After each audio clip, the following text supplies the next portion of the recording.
Glória a Deus. Irmãos, vou te convidar a abrir sua Bíblia em Mateus 15, que é onde nós paramos, na nossa série aqui no livro de Mateus, o Evangelho do Grande Rei, Mateus 15.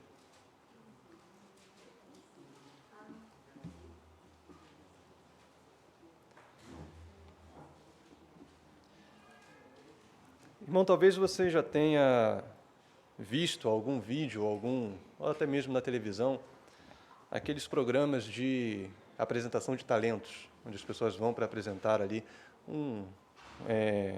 uma peça musical ou algo, uma peça de dança. E às vezes acontece isso, por vezes viraliza também na internet, de ir para se apresentar nesses programas uma pessoa que, à primeira vista, é improvável de ter um grande talento, né? E geralmente eles conversam com a pessoa antes e percebem que a pessoa está meio insegura, ou então a aparência dela não é muito boa, a história dela não é tão promissora assim, e ali mostra, né, os jurados com uma cara de desconfiança, como quem diz, será que vai vir alguma coisa interessante daí? E então, quando aquela pessoa abre a boca, ou quando aquela pessoa começa a apresentar o seu talento, vem algo extraordinário, né? E eles ficam boquiabertos, eles ficam impressionados com a forma como, de uma pessoa tão improvável, surgiu um talento, um dom, uma apresentação tão grandiosa, tão extraordinária assim. Irmãos, a gente fica impressionado com essas coisas, a gente gosta de ver esse tipo de conteúdo, mas quando nós olhamos para a Bíblia, nós vemos que Deus também age assim por diversas vezes. Ele usa pessoas improváveis, ele usa lugares improváveis para extrair dali, para tirar dali coisas grandiosas, né? Grandes dons, manifestações extraordinárias.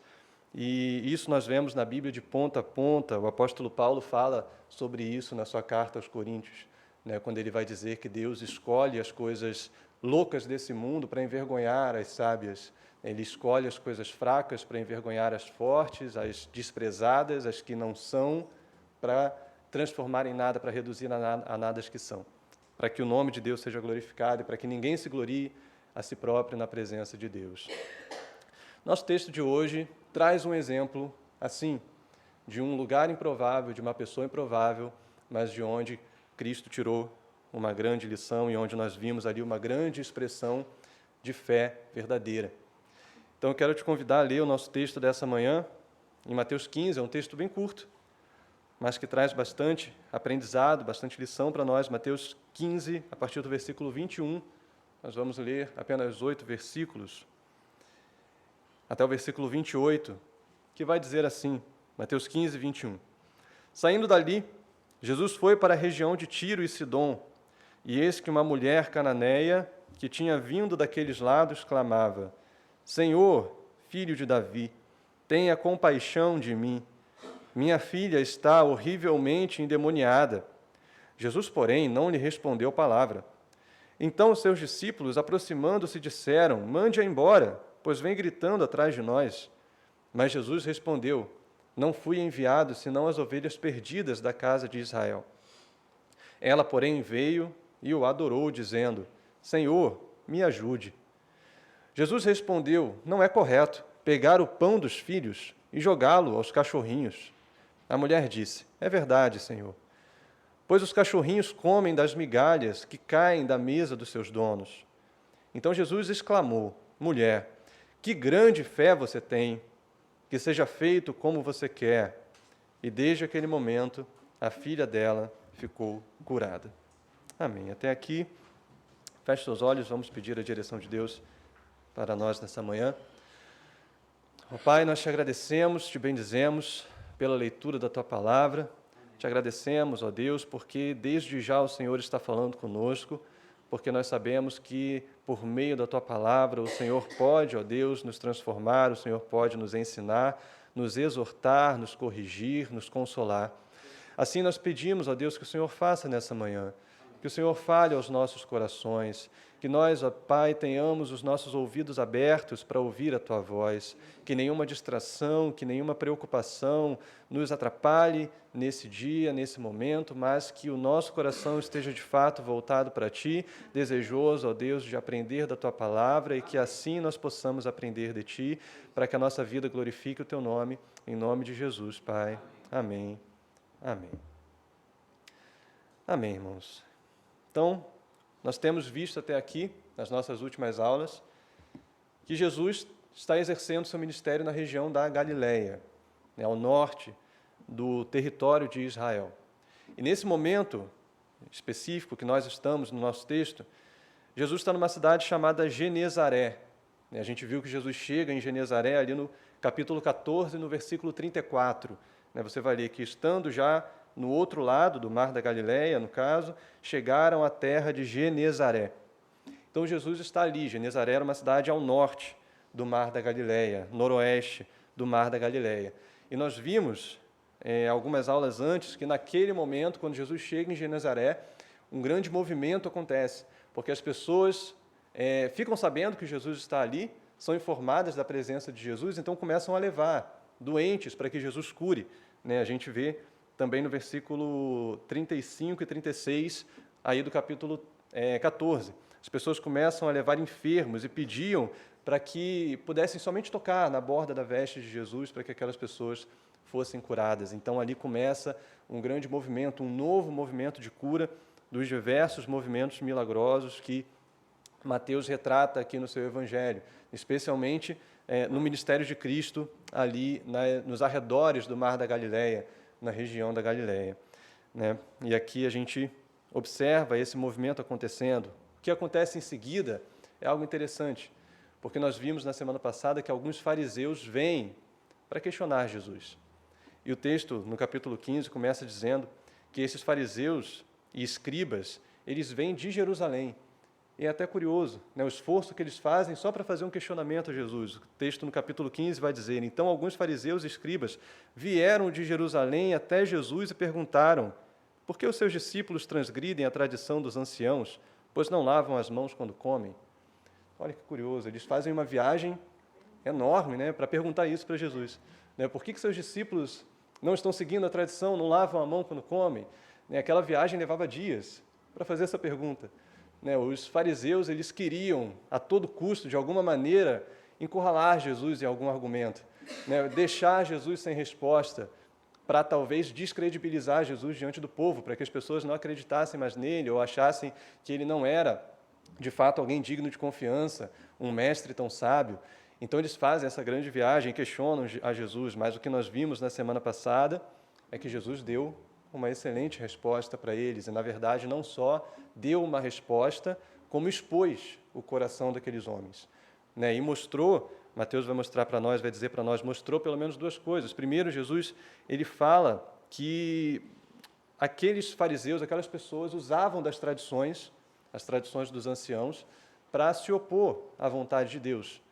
Então, eles se apegavam a minúcias, a algumas atitudes pequenas, mas no fundo o que eles queriam era não seguir aquilo que a palavra ordenava, dizia. Mateus vai destacar aqui o exemplo que Jesus dá do Corban, daquela oferta que os judeus faziam e diziam: o meu dinheiro é consagrado ao Senhor, então eu não posso usar o meu dinheiro para ajudar os meus pais na velhice, por exemplo, porque, afinal de contas, já está consagrado ao Senhor. Ou seja, eles usavam tradições humanas para desfazerem aquilo que a palavra de Deus ordenava para eles. A gente vê isso principalmente aí dos versículos 1 a 9 do capítulo 15. No versículo 6, especialmente, Jesus vai dizer: vocês invalidam a palavra de Deus por causa da tradição de vocês. Então, Jesus expõe ali a hipocrisia dos fariseus. Depois, Jesus vai dizer que entre aqueles mestres da lei, entre os principais dos judeus, haveriam aqueles que não iriam fazer parte do reino, que não seriam salvos, não seriam resgatados por Cristo e eleitos por Cristo. Aquele que não fosse eleito, não fosse transformado, não poderia ser salvo, por mais que tivesse uma grande posição no meio dos judeus. Jesus vai dizer no versículo 13 que toda planta que meu Pai Celeste não plantou será arrancada. E Jesus falando isso no contexto em que ele está tendo um embate com os fariseus. Jesus vai dizer que o que importa é a pureza interior, é ter um coração transformado. Então vem aquela frase que Jesus repete algumas vezes, que o que contamina uma pessoa não é o que entra pela sua boca, mas o que sai, porque o que sai vem do coração, e o coração precisa ser purificado por Deus. Ou seja, aquele que não tem o coração purificado pelo Senhor não pode fazer parte do reino de Deus.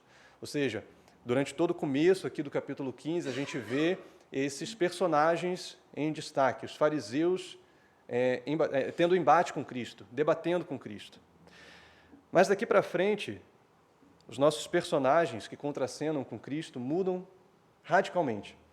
A gente passa daqueles fariseus orgulhosos, altivos, querendo pegar Jesus em algum argumento, descredibilizar a Cristo, se achando melhores do que ele. E agora a gente tem uma nova personagem na nossa história, que é uma mulher cananeia. Uma mulher com a sua filha endemoniada. E aqui Mateus coloca esse contraste, de um lado os fariseus soberbos, de outro lado uma cananeia humilde, para trazer para nós algumas lições importantes, para nos ensinar algumas coisas importantes. Então nós entramos no nosso texto, que começa no versículo 21. E o nosso texto vai dizer aí que, saindo dali, Jesus foi para a região de Tiro e Sidom. Então, saindo dali, de onde? Onde que Jesus estava? Nós comentamos? Genezaré. Jesus estava na Galileia, em Genezaré. Ele sai de Genezaré e vai para Tiro e Sidom. Tiro e Sidom são cidades fora do território de Israel. Eram cidades que ficavam ali na Fenícia e na Síria, ao norte da Galileia, ao norte de Genezaré, fora dos limites de Israel. Hoje essa região fica no Líbano, onde nós conhecemos como Líbano. Se você jogar no mapa, o mapa do Líbano, logo vai aparecer as cidades de Tiro e de Sidom, que estão ali até hoje. São cidades proeminentes ali dentro do território do Líbano. E na Bíblia, essas cidades aparecem por diversos momentos, em diversas vezes. E geralmente elas aparecem como exemplos de cidades impenitentes, de cidades onde o pecado reinava, onde o pecado era abundante. A gente viu, algumas aulas atrás, Jesus falando sobre essas cidades. Você pode voltar aí no capítulo 11, nos versículos 20 a 22, Jesus vai dizer assim: então Jesus começou a repreender, Mateus dizendo, então Jesus começou a repreender as cidades nas quais ele tinha feito muitos milagres, pelo fato de não terem se arrependido. Então, que Jesus diz: ai de você, Corazim, ai de você, Betsaida, que são cidades no território de Israel, porque se em Tiro e em Sidom se tivessem operado os milagres que foram feitos em vocês, há muito que elas teriam se arrependido, com pano de saco e cinza. Mas eu digo a vocês que no dia do juízo haverá menos rigor para Tiro e Sidom do que para vocês. O que Jesus está fazendo? Ele está usando o exemplo de cidades pecadoras, cidades que serão condenadas, para contrastar com a incredulidade, ou para comparar com a incredulidade do seu próprio povo, que viu milagres acontecendo e não creu nele, não creu em Cristo. Então Jesus vai escolher uma cidade que é um símbolo de pecado, para despertar o povo. E de todas as cidades, qual que Jesus escolhe? Tiro e Sidom. Ou seja, para mostrar que ali era uma cidade onde realmente todos sabiam que havia pecado, que havia idolatria, que o povo estava longe de Deus. Todos sabiam que aquela cidade, que aquela região, aquele povo seria condenado por Deus por conta do seu pecado. Então Jesus escolhe essas cidades e diz: olha, vocês são como o povo dali, são impenitentes, estão endurecidos por não crerem em mim, por não crerem nas coisas que eu tenho feito, naquilo que eu tenho falado para vocês. Ou seja, Tiro e Sidom foram cidades exemplos, mas exemplos negativos, exemplos de pecado, de condenação. No Antigo Testamento, nós vemos Tiro e Sidom sendo alvo de muitas profecias, profecias de juízo, de condenação. A gente tem um capítulo inteiro em Isaías, o capítulo 23, que é destinado à condenação, a profecias de condenação contra a cidade de Tiro. Se você for para Ezequiel, ele separa um espaço ainda maior, ele tem 3 capítulos ali para fazer profecias contra Tiro e Sidom, contra o rei de Tiro, né? Ezequiel 26 a 28.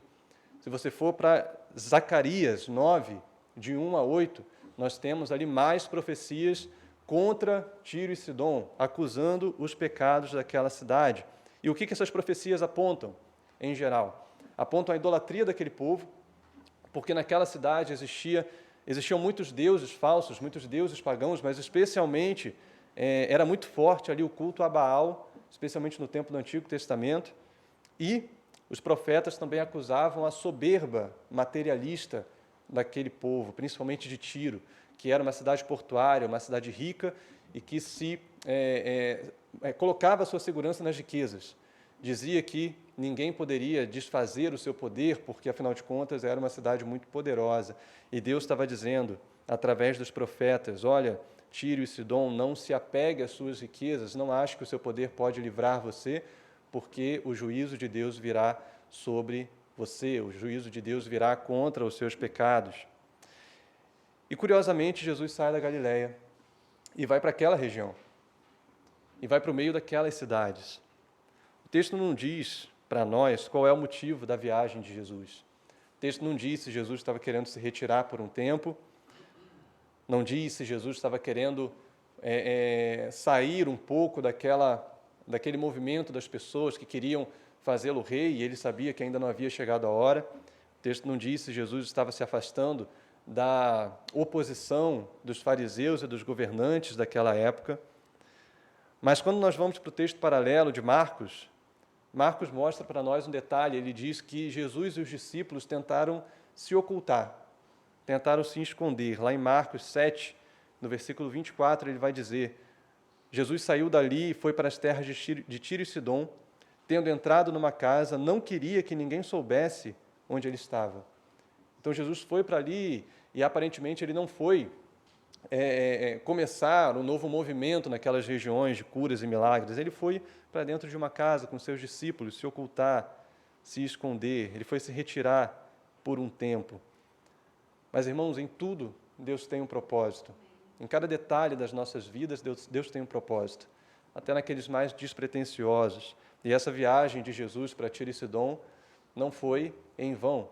Deus fez algo poderoso ali, Deus mostrou para os discípulos algo grandioso e que fica para nós até hoje como uma grande lição. Marcos mostra que o anonimato que Jesus queria ter naquela região não foi possível. Por quê? Porque uma mulher ficou sabendo que Jesus estava ali. É o que nós vemos no versículo 22. Eis que uma mulher cananeia, que tinha vindo daqueles lados, clamava: Senhor, filho de Davi, tenha compaixão de mim. Minha filha está horrivelmente endemoniada. Então, esse é o único relato de algo que aconteceu naquela viagem de Jesus para Tiro e Sidom. Se você for no versículo 29, quando a gente termina o nosso texto, você vê que Jesus já volta para a Galileia. O que nós sabemos, irmãos, é que durante essa viagem, muitos necessitados estiveram perto de Jesus. Jesus passou por muitas pessoas que precisavam de um milagre, que precisavam de uma cura, precisavam de uma libertação, mas essas pessoas não reconheceram em Jesus alguém que poderia livrá-las, alguém que poderia curá-las. Mas houve uma pessoa, houve uma mulher, que olhou para Jesus e disse: eu creio que Ele pode resolver aquilo que eu preciso, Ele pode trazer a solução para o problema que eu enfrento.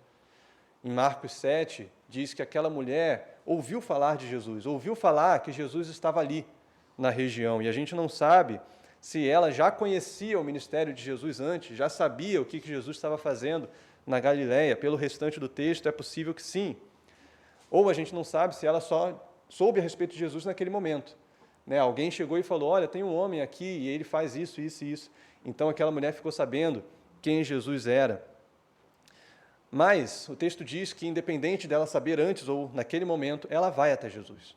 E ela busca de Jesus algo, ela faz um pedido a Ele. Ou seja, o texto traz para nós algumas características sobre essa mulher. Que características são essas? Primeiro, diz que ela era uma mulher cananeia. O que isso significa? Ela era uma mulher gentia, vivia naquela região fora do território de Israel. Ela não era parte do povo de Israel, ela não era parte do povo de Deus. Aquele território era um território grego. Possivelmente aquela mulher falava a língua grega, nem falava a principal língua que Jesus, pela qual Jesus costumava se comunicar. E você talvez vá lembrar, ao longo do Antigo Testamento, o histórico que os judeus tinham com os cananeus. Os cananeus eram aquele povo que habitava a terra de Canaã e que Deus falou para Josué o quê? Quando você entrar na terra de Canaã, destrua os cananeus. Vença todos aqueles povos e não deixe ninguém. Comece a tomar posse da terra e não se misture com os cananeus, porque se vocês se misturarem com os cananeus, vocês vão se corromper. Vocês vão acabar adorando seus deuses, vocês vão acabar assumindo seus costumes. Então Deus diz, não se misture com os cananeus. Pelo contrário, vença-os na guerra e assuma aquele território, o território de Canaã. Na verdade, o que nós vemos ao longo da história de Israel é que o povo não faz o que Deus ordena. Pelo contrário, eles se misturam, eles se unem com os cananeus. A gente tem um exemplo muito enfático, que é o de Salomão. Salomão se casa com mulheres cananeias e isso o leva à idolatria, o leva a se afastar de Deus. Então, aquele povo se mistura com os cananeus, mas ao longo do tempo, o povo judeu, principalmente depois do exílio, começa a criar uma imagem negativa, ainda mais negativa, daquele povo. E aquele povo começa a ficar cheio de estigmas, começa a ficar cheio de imagens preconceituosas que os judeus tinham contra o povo de Deus, contra o povo cananeu, melhor dizendo. Bom, então aquela mulher era cananeia, primeira característica. Segunda característica que o texto nos diz é que aquela mulher tinha uma filha, e a filha dessa mulher estava endemoniada. A gente não sabe de que maneira os demônios oprimiam aquela menina, mas a mulher vai dizer aqui que a filha dela não só estava endemoniada, como que ela diz? Minha filha está horrivelmente endemoniada. Ou seja, a condição daquela garota, daquela menina era horrível, era algo grave. Imagine a dor dessa mãe por ter a sua filha horrivelmente endemoniada. Não sei se você já teve a oportunidade de ver alguém em possessão demoníaca, mas é uma situação muito ruim, é uma situação terrível, onde aquela pessoa está ali sob os efeitos dos demônios e muitas vezes os demônios levam aquela pessoa a se debater, levam aquela pessoa a fazer coisas a fim de humilhá-la. E aquela menina estava não só endemoniada, mas estava horrivelmente endemoniada. E aquela mãe acompanhava aquela situação. E possivelmente aquela mãe acompanhava aquela situação sem ter muito o que fazer, sem saber como agir. Talvez se sentindo incapaz, impotente, diante das forças demoníacas contra a sua filha, a sua filhinha. É curioso que o texto de Marcos narra dizendo isso, a sua filhinha estava endemoniada, tentando trazer o sentimento dessa mãe, que podia olhar para aquela menina e dizer, a minha filhinha. A gente não sabe se essa era a única filha que aquela mulher tinha, a gente não sabe a idade dessa menina, mas o texto diz que a filhinha dela estava horrivelmente endemoniada e possivelmente aquela mulher estava em desespero, em angústia, porque não sabia como agir, não sabia o que fazer. A filha oprimida, não sabemos por quanto tempo. Naquela região, próximo de Sidom, existia um templo de um deus pagão, deus chamado Eshmun, que era conhecido como deus da cura. E muitas pessoas daquela região de Tiro e Sidom iam até esse templo procurar soluções para os seus problemas, curas, libertações para aquilo que elas estavam vivendo. Essa mulher possivelmente conhecia o templo de Eshmun, o templo desse deus pagão. Mas qual é a escolha que essa mulher faz? É de ir a Eshmun? Não. Ela escolhe ir até Jesus. Ela vai até Jesus. E essa é a terceira característica que o texto mostra para nós a respeito dessa mulher. Ela era uma mulher cananeia, ela tinha uma filha horrivelmente endemoniada e, terceiro, ela procura a Cristo e ela clama pelo favor de Cristo. Ela clama pela salvação que vem do Senhor. E esse clamor é um clamor surpreendente, principalmente quando nós pensamos que essa mulher é uma mulher cananeia. Porque como que ela se dirige a Jesus? O que ela fala sobre Jesus? Ela diz, Senhor, filho de Davi. Filho de Davi. Esse era um título muito conhecido, muito comum entre os judeus. Mas quando a gente ouve isso vindo de uma mulher cananeia, de uma mulher que não faz parte do povo judeu, isso nos surpreende. Ela reconhece a Cristo como Senhor. E ela reconhece Cristo como filho de Davi. Ou seja, de alguma maneira, aquela mulher tinha conhecimento das profecias do Antigo Testamento. Ela tinha conhecimento das profecias messiânicas, judaicas, que diziam que viria da raiz de Davi, viria de Davi um rei prometido, e esse rei libertaria o seu povo dos seus pecados, das suas opressões. Então, ela também, de alguma forma, cria nessas profecias. Não só tinha conhecimento dessas profecias, como também cria nessas profecias. E ela não só cria nas profecias, como ela reconhece em Jesus o cumprimento dessas profecias. Então, ela sabe das profecias messiânicas, crê nas profecias messiânicas e reconhece em Cristo o cumprimento da profecia messiânica, que Cristo é o filho de Davi que havia sido prometido para salvar o seu povo. E é curioso que só Mateus destaca essa fala da mulher. Só Marcos não destaca que a mulher chama Jesus de filho de Davi. Por que Mateus faz isso? Nós vamos lembrar do objetivo de Mateus ao escrever o seu livro, que é o quê? Mostrar justamente essa verdade. Jesus é aquele que havia sido prometido. Jesus é o Messias, o rei que havia sido prometido para salvar o seu povo. Você vai lembrar do primeiro versículo do livro de Mateus. No primeiro capítulo, Mateus 1, versículo 1, Mateus abre o seu evangelho dizendo, livro da genealogia de Jesus Cristo, filho de Davi, filho de Abraão. É isso que Mateus quer mostrar. Jesus é o filho de Davi prometido. Jesus é o filho de Abraão prometido. E por isso Mateus destaca que aquela mulher não só foi até Jesus, mas aquela mulher cananeia reconheceu que Jesus é o filho de Davi. E isso é extraordinário, irmãos, isso é glorioso, porque Deus despertou uma confissão de fé genuína dos lábios de uma mulher cananeia que vivia no meio de um povo pagão, que vivia numa região idólatra. Irmãos, isso mostra que Deus pode salvar a quem Ele quer. Não existe ninguém a quem Deus não possa alcançar. Não existe ninguém em quem Deus não possa despertar a fé verdadeira.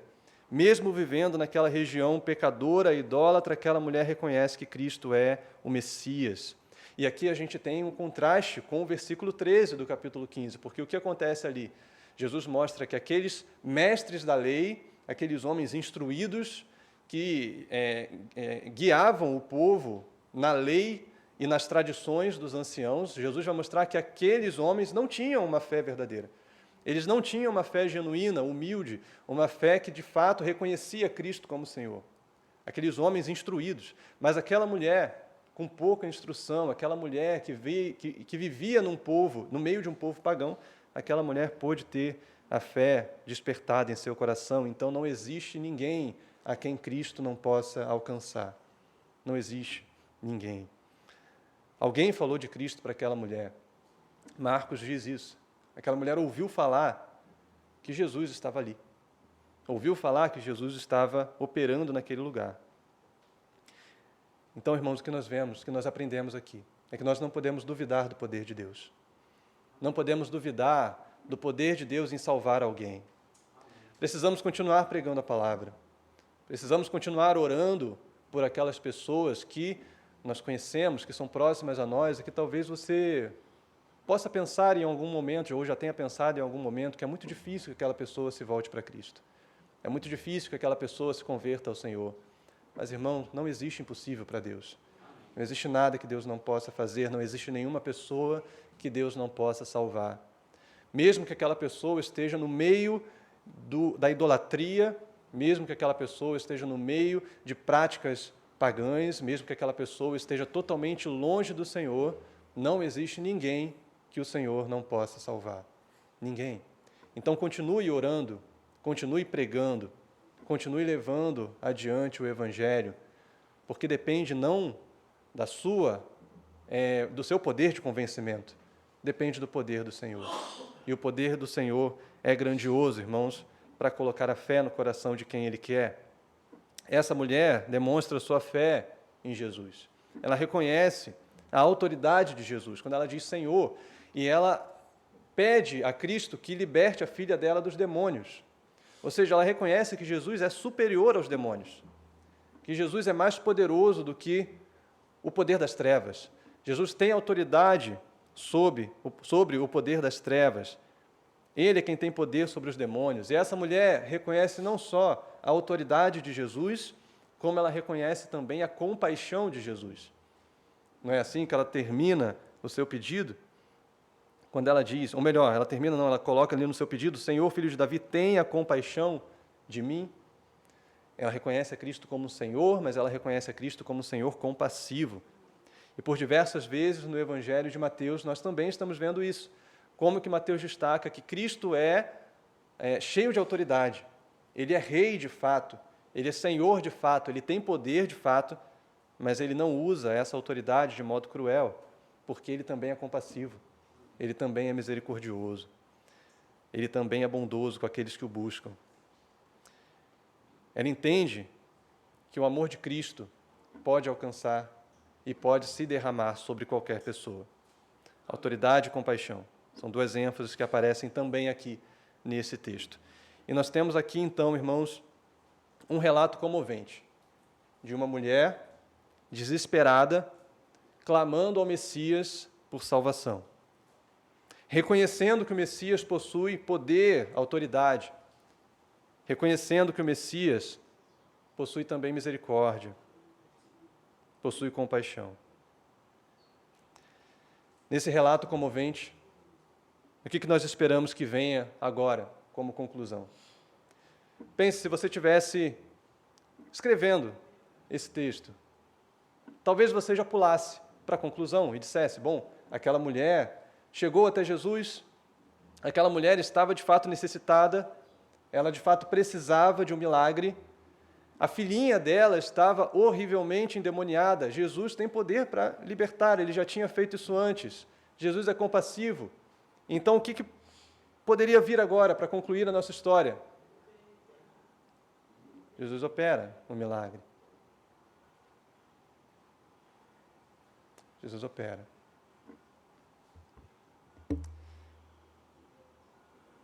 Quando nós seguimos o nosso texto, irmãos, o que nós vemos? É que algo acontece antes do milagre. Algo acontece antes da conclusão. E algo que nos surpreende, que nós vamos ver aí no versículo 23. Te convido a ler o versículo 23. Nós esperamos um milagre, mas olha como Jesus reage. Jesus, porém, não lhe respondeu palavra. Então os seus discípulos, aproximando-se, disseram, mande-a embora, pois vem gritando atrás de nós. Ou seja, aquela mulher vai até Jesus desesperada, clamando, precisando de um milagre com a sua filha horrivelmente endemoniada, e Jesus não lhe respondeu palavra. Talvez a gente pense, poxa, como assim? Por quê? Por que Jesus não atendeu o pedido daquela mulher? Por que Jesus não respondeu a ela operando um milagre? Aquela mãe precisava, e era algo simples para Jesus. Por que ele não opera um milagre ali, naquele momento? Irmãos, o que nós percebemos aqui, o que nós precisamos entender aqui, é que o silêncio de Jesus tinha um propósito. O silêncio de Jesus, naquele momento, tinha um objetivo. E o objetivo era fortalecer e aperfeiçoar a fé daquela mulher.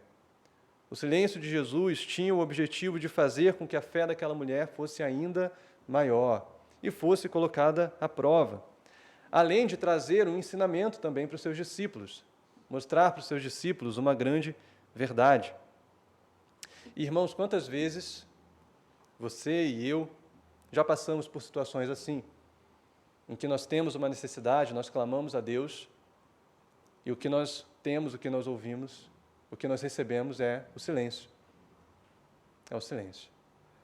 Nós esperamos o milagre, nós precisamos de um milagre, oramos, pedimos, mas Deus fica em silêncio. E a gente não entende por que Deus não nos responde. A gente não entende por que Deus não muda aquela situação, por que Deus não traz uma resposta, Ele não traz uma solução para aquela situação. Talvez você esteja passando por algo assim. Talvez você esteja passando por situações pelas quais você já ora há muito tempo, pelas quais você já pede a Deus há muito tempo. E talvez Deus esteja em silêncio. Talvez Deus permaneça em silêncio. E nessas horas, irmãos, nós só temos duas opções. Ou nós desanimamos e vemos a nossa fé enfraquecer cada vez mais, ou nós persistimos na oração e vemos a nossa fé ser aperfeiçoada, vemos a nossa fé ser fortalecida na presença do Senhor. Somente existem essas duas possibilidades. Desistir, desanimar, enfraquecer na fé, ou persistir e ver a nossa fé ser fortalecida. Somente essas duas possibilidades. O texto dá a entender, irmãos, que essa mulher já clamava há algum tempo. Essa mulher já estava ali buscando a Jesus há algum tempo. Quando nós unimos os dois textos, o texto de Mateus e o texto de Marcos, parece que ela seguia a Jesus e os discípulos no caminho, e quando eles entram na casa, parece que ela entra junto. E ali ela continua pedindo ao Senhor. No versículo 23, na segunda parte, diz que os discípulos já estavam impacientes. Aparentemente já estavam impacientes quando eles dizem: mestre, mande essa mulher embora, porque ela vem gritando atrás de nós. Ou seja, ela já está há algum tempo gritando, clamando, ela está há algum tempo já nos importunando, então mande essa mulher embora. Faça com que ela pare com isso. A gente não sabe, não existe um consenso entre os comentaristas se os discípulos queriam que Jesus fizesse o que a mulher estava pedindo, para que ela fosse logo embora, ou se os discípulos queriam que Jesus desse uma ordem, repreendesse a mulher, para que ela parasse de gritar, para que ela parasse de pedir. O texto não diz, mas o que nós vemos aqui é que os discípulos já estavam impacientes, não aguentavam mais aquela mulher gritando, aquela mulher falando atrás deles, mas ainda assim a mulher persistia, ainda assim ela continuava pedindo, ela continuava clamando, mas a situação se torna ainda mais difícil para ela. E agora a fé dela vai ser provada ainda mais, porque Jesus quebra o silêncio, Jesus dá uma resposta, mas talvez para essa mulher a resposta de Jesus foi algo mais dolorido e mais difícil do que o silêncio de Jesus. Jesus vai dizer no versículo 24 o seguinte: Jesus respondeu: não fui enviado, senão as ovelhas perdidas da casa de Israel. Ou seja, agora Jesus aparentemente diz abertamente para aquela mulher: mulher, o meu ministério não é para você. Os meus milagres não são para você. Aquilo que eu tenho feito não é para você, é para as ovelhas perdidas da casa de Israel. É para o povo judeu, não é para o povo cananeu. Não é para você. Ou seja, naquele momento a mulher tinha tudo para desanimar, para desistir, falar: bom, eu tentei, eu pedi, mas não recebi, então vou parar de pedir, vou voltar para minha casa e ver se eu consigo encontrar uma outra solução para minha filha. Jesus diz: eu fui enviado somente às ovelhas perdidas. Jesus está fazendo aqui uma referência a Ezequiel 34. E nós sabemos, irmãos, que em Atos o Evangelho chega também aos gentios. O Evangelho rompe as fronteiras de Israel. Mas durante o ministério terreno de Jesus, o propósito de Deus era que o Evangelho fosse levado primeiro aos judeus. Marcos vai destacar isso quando ele diz: é necessário que primeiro os filhos se fartem. Ou seja, naquele momento, Jesus operava ou cumpria o seu ministério entre os judeus e não entre os gentios. Aquela mulher gentia vai até Cristo, então Jesus coloca isso para ela. A gente precisa ter em mente que Jesus está provando a fé daquela mulher. Aparentemente, a gente, num olhar breve, pode ter a sensação de que Jesus está sendo frio com ela, mas Jesus está provando a fé daquela mulher para ver até onde a fé dela iria. Então Jesus coloca isso: o meu ministério é para o povo judeu, não é para você. E essa resposta de Jesus tinha todo o potencial de desencorajar a mulher. Mas o que acontece em seguida? O que acontece em seguida é impressionante. Qual foi a reação da mulher? No versículo 25. Ela, porém, fez o quê? Virou as costas e foi embora? Não. Ela, porém, veio e o adorou, dizendo: Senhor, me ajude. Marcos diz que a mulher se ajoelhou aos pés de Jesus. Quando Mateus diz que ela o adorou, Marcos vai dizer, ela se ajoelhou aos pés de Jesus e disse: Senhor, me ajude. Irmãos, aquela mulher não tinha nada para oferecer a Jesus, ela não tinha nada nas suas mãos, ela não tinha nem como aquela outra mulher que se ajoelhou aos pés de Jesus e derramou um perfume caro, nem isso essa mulher tinha, ela só tinha um clamor. A única coisa que ela podia fazer era pedir: Senhor, me ajude, eu preciso da sua ajuda, eu não sei mais o que fazer, eu não sei mais para onde ir, eu não sei mais como agir para resolver esse problema. Eu preciso do Senhor. Eu preciso da sua ajuda. Irmãos, aquela mulher estava angustiada, desesperada. Ela não tinha para onde ir.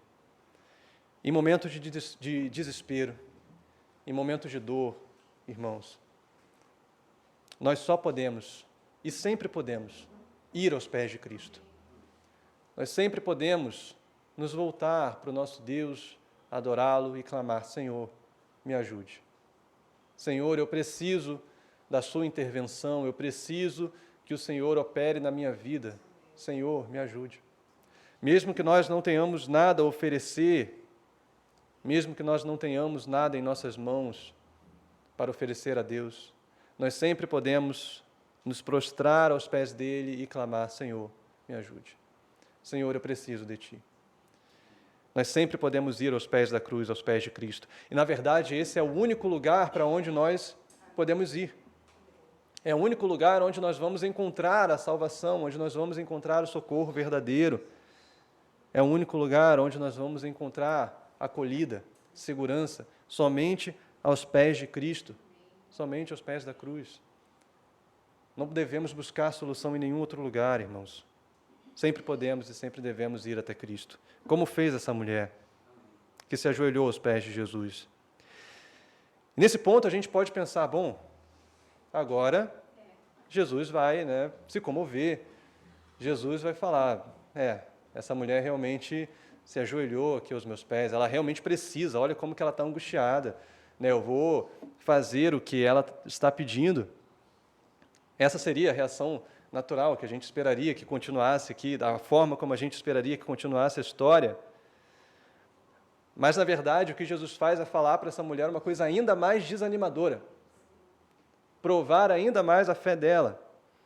E o que Jesus diz no versículo 26? Jesus respondeu: não é correto pegar o pão dos filhos e jogá-lo aos cachorrinhos.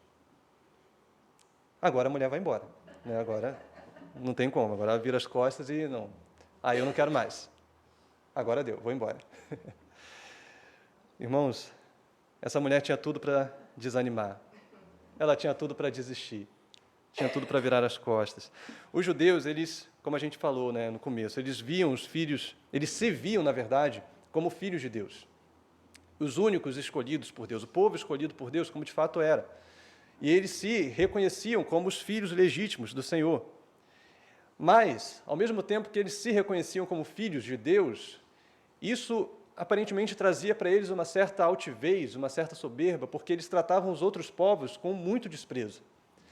E eles, comumente, esse termo era muito comum, chamavam os outros povos, até mesmo os samaritanos, que era um povo misturado, mas especialmente os gentios, de cachorros, como uma forma de desprezo mesmo, uma forma de mostrar que aqueles outros povos eram povos impuros. Eram povos que não pertenciam ao Senhor e mereciam o desprezo de Deus e do povo de Deus. E aquela mulher, ela vivia na fronteira do território de Israel. Ou seja, ela vivia perto de muitos judeus. É possível que essa mulher, ao longo de sua vida, tenha ouvido por diversas vezes esse insulto, essa ofensa, de chamar aqueles que não são judeus quando os judeus chamam os que não são judeus de cachorros. Ela devia ouvir essas ofensas com frequência. Jesus conhecia o coração daquela mulher. Mas é curioso que quando Jesus fala com ela, a palavra aqui no grego traz um diminutivo afetuoso. E é por isso que o texto vai dizer que Jesus diz sobre tirar o pão dos filhos e jogá-lo aos cachorrinhos. Cachorrinhos. Essa palavra ela já traz a ideia de um animal doméstico, um animal de estimação. Ou seja, Jesus não está insultando essa mulher, de fato, é uma provocação, Jesus está provando a fé dela, mas nessa provocação a gente já consegue enxergar a compaixão de Cristo, já consegue enxergar ali um olhar com misericórdia. Mesmo assim, aquela mulher poderia se sentir ofendida. Me chamou de cachorrinho, dizendo que os filhos são mais importantes do que eu.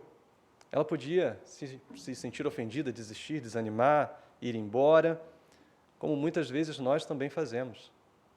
Quantas vezes, irmãos, nós desanimamos de orar porque a resposta não vem? Quantas vezes nós desanimamos de pedir porque a resposta que veio não foi a que a gente queria? Nós não recebemos exatamente aquilo que nós gostaríamos. Então nós nos chateamos, ficamos revoltados até com isso, porque queríamos que Deus fizesse de um jeito e Deus fez de outro. Queríamos que tivesse acontecido de um jeito e Deus fez que acontecesse de outro, e a gente desanima, a gente se angustia. A gente não quer mais orar, a gente não quer mais pedir. Muitas vezes é o que nós fazemos. Mas aquela mulher decidiu fazer diferente. Aquela mulher decidiu se humilhar diante de Cristo.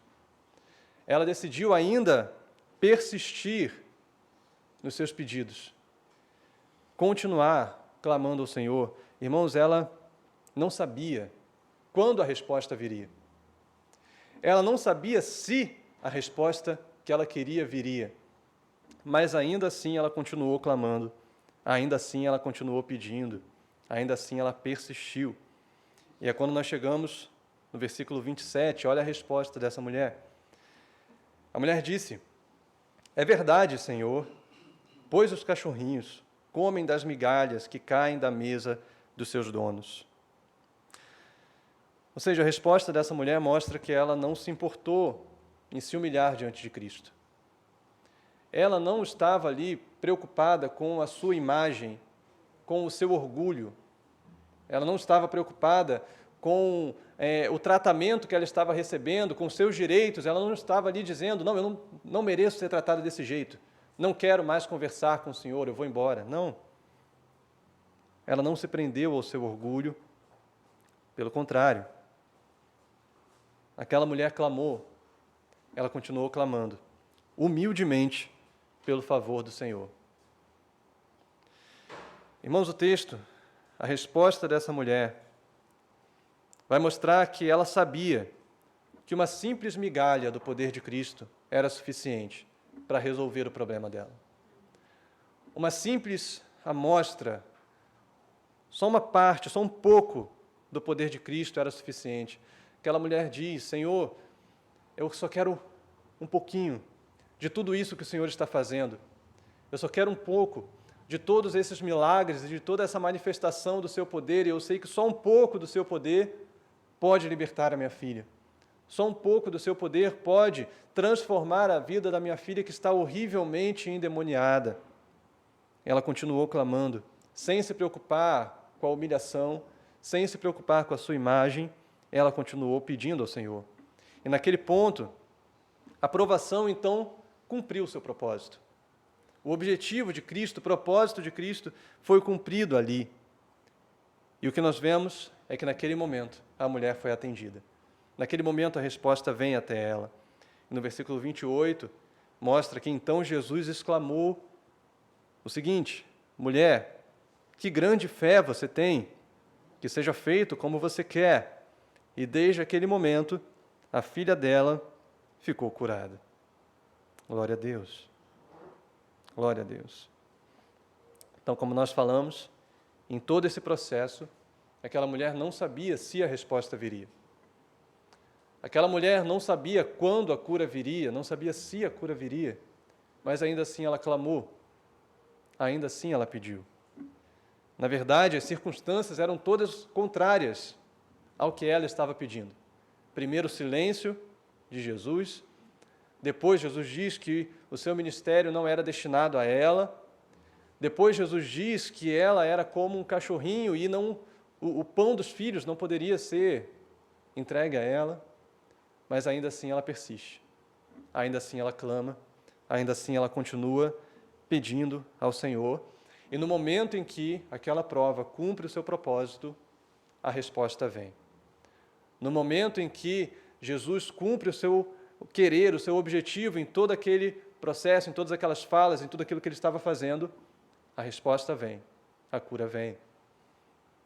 Irmãos, tantas vezes nós não sabemos quais são os propósitos de Deus no silêncio dele. Nós não sabemos quais são os propósitos de Deus nas circunstâncias difíceis que passamos, mas nós sempre podemos saber que no momento em que Deus cumprir o seu propósito, Ele vai nos responder de acordo com a sua vontade. Ele vai cumprir o seu querer em nós. Nós podemos confiar nele. Ainda que Ele esteja em silêncio, Ele nos ouve. Ainda que Ele não nos dê resposta num primeiro momento, Ele não está indiferente a nós. Ele nos ouve, Ele ouve a sua oração, Ele ouve o seu clamor, Ele acolhe o seu clamor, Ele não está longe de você. E no momento em que o propósito dele se cumprir, Ele vai responder o seu clamor. Jesus destaca, irmãos, que a resposta dele veio quando a fé daquela mulher foi aperfeiçoada. Ele diz que grande fé que você tem. Ou seja, Jesus não destaca aqui a sabedoria da mulher. Jesus não diz, olha, você foi muito sábia, as suas respostas foram muito bem colocadas, então eu acho que você merece esse milagre. Não foi isso que aconteceu. Jesus não diz que fez o milagre por conta da comoção que ele sentiu. Ele disse, nossa mulher, você realmente se humilhou e mostrou que você está precisando, então mexeu comigo, mexeu com o meu coração, eu vou te conceder isso, porque eu fiquei comovido com você. Não foi isso. O que Jesus destaca? Jesus destaca a fé daquela mulher. Que grande fé você tem. E é curioso, irmãos, que ao longo da Bíblia, e especialmente no Evangelho de Mateus, só 2 pessoas tiveram a fé elogiada. Uma foi essa mulher, cananeia. E quem lembra quem foi a outra pessoa que teve a fé elogiada? O centurião romano. O centurião que buscou o milagre em Jesus. Mateus 8, no versículo 10, Jesus elogia, ele diz, mas o centurião, no versículo 10, ao ouvir isso, Jesus ficou admirado e disse aos que o acompanhavam, em verdade lhes digo, que nem mesmo em Israel encontrei fé como esta. Ou seja, Jesus elogia a fé do centurião, Jesus elogia a fé da mulher cananeia, e o que essas 2 pessoas tinham em comum? Não eram judeus, eram gentios. Eram gentios. Ou seja, mais uma vez nós vemos que a fé pode ser gerada no coração de qualquer pessoa. Independente de quem ela é, independente de onde ela vive, independente de como ela está nesse momento, a fé pode ser gerada no coração de qualquer pessoa. Então, mesmo, irmão, que você não seja uma pessoa eloquente, seja uma pessoa de fé. Mesmo que você não seja uma pessoa com uma grande carreira, uma grande proeminência profissional, seja uma pessoa de fé. Mesmo que você não seja alguém que vive com poucos problemas, ou que tem uma condição financeira confortável, ou que não luta com muitas doenças, ou com pecados, ainda assim, seja uma pessoa de fé. Não se acomode na sua situação e nem pense, nem acredite que a fé não é para você, que você não pode ser alguém que expressa uma fé humilde, verdadeira, genuína ao Senhor. Sempre seja uma pessoa de fé. E por que é necessário sermos pessoas de fé? Porque Cristo acolhe a todo aquele que vai até Ele com fé verdadeira, como essa mulher fez. Cristo recebe, Cristo acolhe. Irmãos, hoje não existe mais separação entre judeus e gentios. Hoje não existe mais barreira. Hoje nós não ouviríamos de Cristo que o Evangelho não é para nós, que que o Evangelho é só para os judeus. A barreira foi desfeita. Lá em Romanos 15, no versículo 8, o apóstolo Paulo vai dizer assim, Romanos 15, 8, pois digo que Cristo foi constituído ministro da circuncisão em prol da verdade de Deus, para confirmar as promessas feitas aos nossos pais, ou seja, ele veio primeiro aos judeus, e para que os gentios glorifiquem a Deus por causa da sua misericórdia, como está escrito, por isso eu te glorificarei entre os gentios e cantarei louvores ao teu nome. E também diz, alegrem-se, ó gentios, com o povo de Deus. E ainda, louvem o Senhor, todos vocês gentios, e todos os povos o louvem. E também Isaías diz, virá a raiz de Jessé, ou seja, o filho de Davi, aquele que se levanta para governar os gentios, e nele os gentios esperarão. Ou seja, Cristo veio, pregou inicialmente ao seu povo, mas ao ser morto e ressuscitar ao terceiro dia, o Evangelho então se expande a todo aquele que tem fé nele, a todo aquele que deposita a sua fé e a sua confiança nele, mesmo nós, gentios. Podemos esperar no Senhor, podemos confiar no Senhor, podemos depositar a nossa fé em Cristo, sabendo, irmãos, que Cristo é a nossa única esperança. Não existe salvação em nenhum outro lugar que não seja nele, que não seja no Filho de Davi, no nosso Senhor. Só nele nós encontramos aquilo que precisamos. Só nele nós encontramos o socorro, a salvação. Então, independente, irmão, de quem você seja, existe esperança para você em Cristo Jesus. Independente da sua condição nesse dia, existe esperança para você em Cristo Jesus. Por isso, vá até Ele. Por isso, busque a Ele. Por isso, não se distancie, não vire as costas para Cristo, porque existe esperança para você em Cristo Jesus. Ainda assim, irmãos, ainda que estejamos em Cristo, é possível que nós passemos por momentos de grande angústia e necessidade nesse mundo. É possível que a gente passe por momentos desesperadores, como o dessa mulher que tinha sua filha oprimida pelo poder dos demônios, momentos de dificuldade, de dor. Em tempos assim, nós precisamos ter em mente duas questões, e aqui nós deixamos como duas aplicações para concluirmos o nosso estudo de hoje. Em tempos assim, clame sempre a Deus em oração. Busque a face do Senhor, busque a presença de Deus em todo tempo.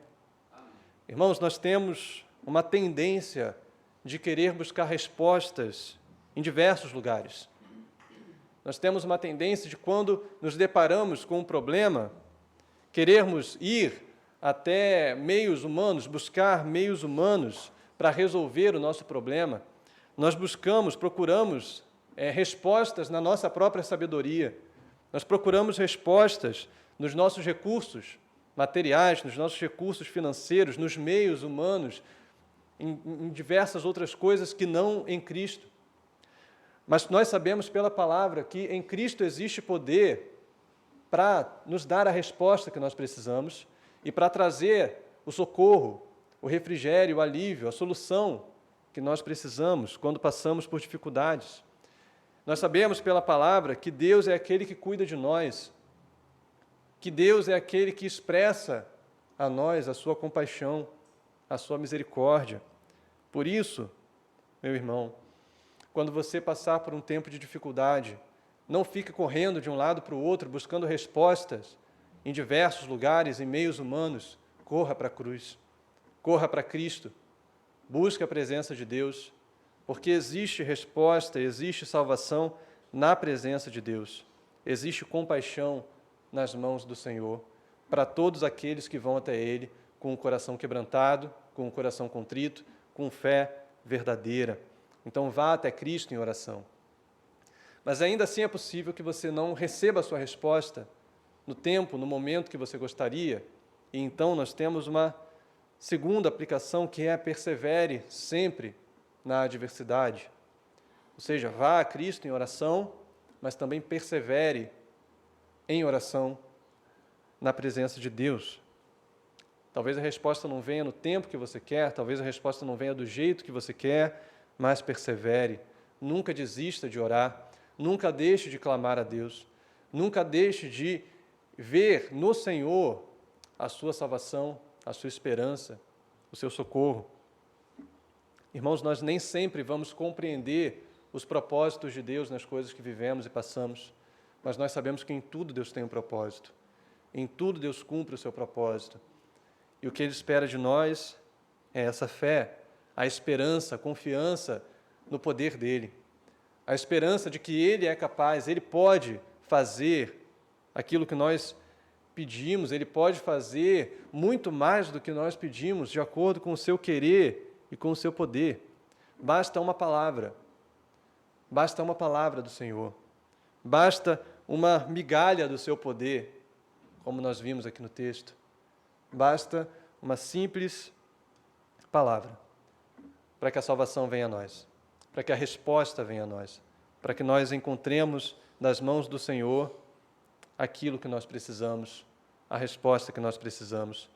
Então tenha essa certeza, irmão, Cristo te vê, Cristo ouve as suas orações, Cristo não te desampara, Cristo não te abandona, ainda que Ele pareça estar em silêncio, Ele ouve as suas orações, Ele te vê em todo o tempo, e Ele é compassivo, Ele é misericordioso. Existe graça nas mãos do Senhor, existe compaixão nas mãos do Senhor para você. Nunca duvide disso, nunca esqueça disso. Ele é poderoso, Ele é misericordioso, Ele te escuta quando você vai até Ele, com o coração quebrantado, com fé verdadeira. Então nunca abandone a presença do Senhor. Nunca abandone o seu lugar de oração. Esteja sempre diante dos pés de Cristo, curvado aos pés de Cristo. Aquela mulher perseverou. Ela encontrou a sua filha curada quando chegou em casa. Que assim também seja conosco, irmãos. Que cada um de nós coloque a nossa esperança em Cristo. Que cada um de nós creia que Ele é poderoso para fazer muito mais do que nós pedimos, muito mais do que nós pensamos. Amém? Amém. Quero te convidar a orar, vamos falar com Deus a esse respeito. Feche os seus olhos. Ó Pai, nós queremos, como fez essa mulher, ir até a sua presença, ó Deus. Nós queremos, em humildade, nos colocar diante de Ti, reconhecendo, Senhor, que nós não temos nada a oferecer, nós não temos nada que nos possa dizer que merecemos alguma coisa, mas nós cremos que encontramos em Ti compaixão e misericórdia. Amém. E por isso nós queremos nos dirigir até o Senhor. Ó Pai, eu não sei o que cada um dos meus irmãos aqui nessa manhã está vivendo, está passando, mas Tu sabes. Tu conheces, ó Deus, cada dor, Tu conheces, ó Pai, cada clamor, cada súplica, cada lágrima, Tu conheces, eu sei que Tu conheces. E eu te peço, ó Deus, que o Senhor atente para o clamor do Seu povo. Amém. Atente, ó Deus, para as orações desse meu irmão, dessa minha irmã, que ora a Ti continuamente, buscando de Ti a resposta, buscando de Ti o socorro. Que o Senhor traga sobre cada coração essa certeza, ó Deus, de que nós encontramos em Ti poder para nos salvar, para nos curar, para nos dar respostas. Nós encontramos em Ti graça e misericórdia continuamente. Que assim exista no coração dos meus irmãos e do meu coração uma fé, como a fé dessa mulher, que se humilhou, que perseverou, mas que em nenhum momento se afastou de Ti, que em nenhum momento virou as costas para o Senhor. Que assim, ó Deus, em cada provação, que assim, ó Deus, em cada dificuldade, o Senhor aperfeiçoe a nossa fé. Que em cada dor, o Senhor faça com que a nossa fé seja mais forte. Que em cada momento de lamento, de tristeza, o Senhor nos leve a confiar mais em Ti, a Te buscar mais, a esperar ainda mais de Ti a resposta, o socorro que nós sabemos que o Senhor pode nos conceder. Ajuda-nos, ó Deus, na nossa fraqueza. Aperfeiçoe, ó Deus, o Seu poder na nossa fraqueza. e nos traga, ó Deus, a resposta que vem de Ti, de acordo com a Tua vontade, a resposta que nós precisamos. Opere em nós o Teu poder, opere em nossas vidas o Teu milagre. Nós esperamos em Ti, ó Deus, nós confiamos em Ti. Olhe para nós, Senhor, e nos traga aquilo que precisamos em Cristo. Não nos deixe nos afastar de Ti, mas que sempre andemos nos Teus caminhos. Sempre olhemos para o Senhor. É o que te pedimos, ó Deus, em nome de Jesus. Amém. Amém.